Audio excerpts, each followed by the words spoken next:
Hello, my name's Laura. I am a physiotherapist and a Pilates instructor. And what I'm going to start with in this little video is introducing why Pilates is good for lipedema and also some of the basic key principles of Pilates to bear in mind when doing a class. So Pilates is a really safe, gentle form of exercise that can be built gradually and gently, and it's got a huge range of exercises, so it's really suitable from people with mobility problems right up to those in the athletic population.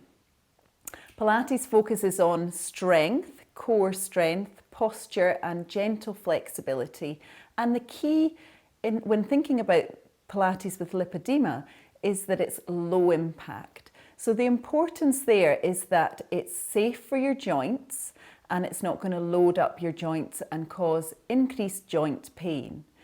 And the importance there is that some people who have lipedema also suffer with some hypermobility issues within their joints.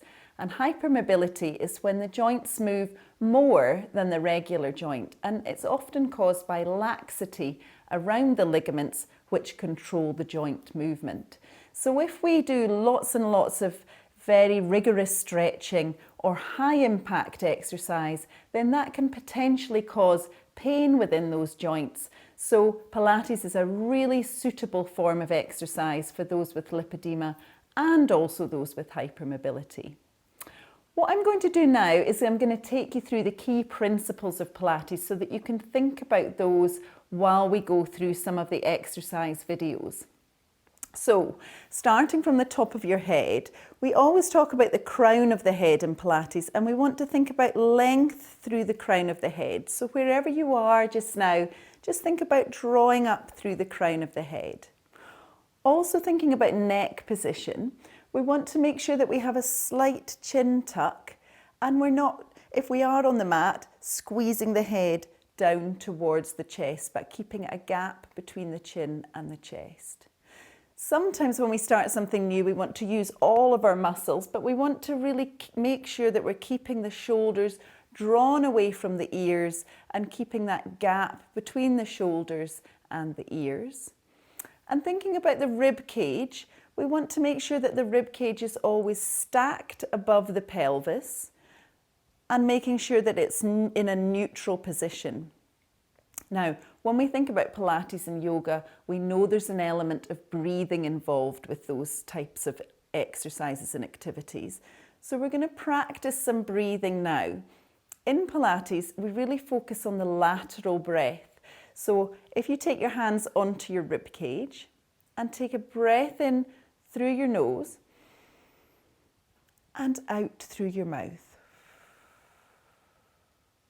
Now, this time I want you to think about your rib cage flaring to the side. So think about a breath in and a breath out.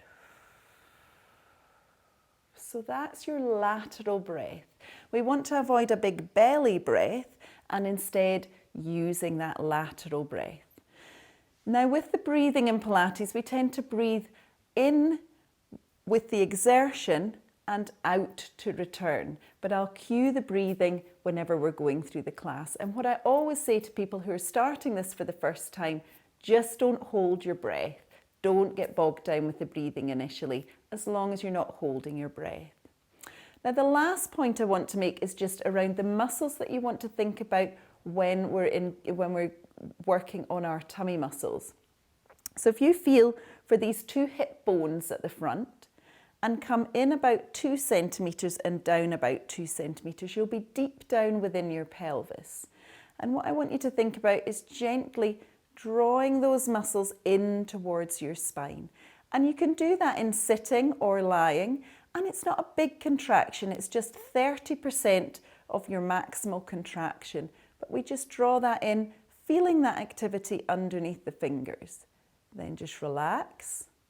And this time you can think about drawing up your pelvic floor at the same time as drawing in the muscles. And because there's a co-contraction that exists with those two muscle groups, it can make the contraction a little bit more effective. Remember, it's a gentle contraction. So we take a breath in And as we breathe out, we just gently feel that hardening of that muscle deep down in the pelvis towards the spine.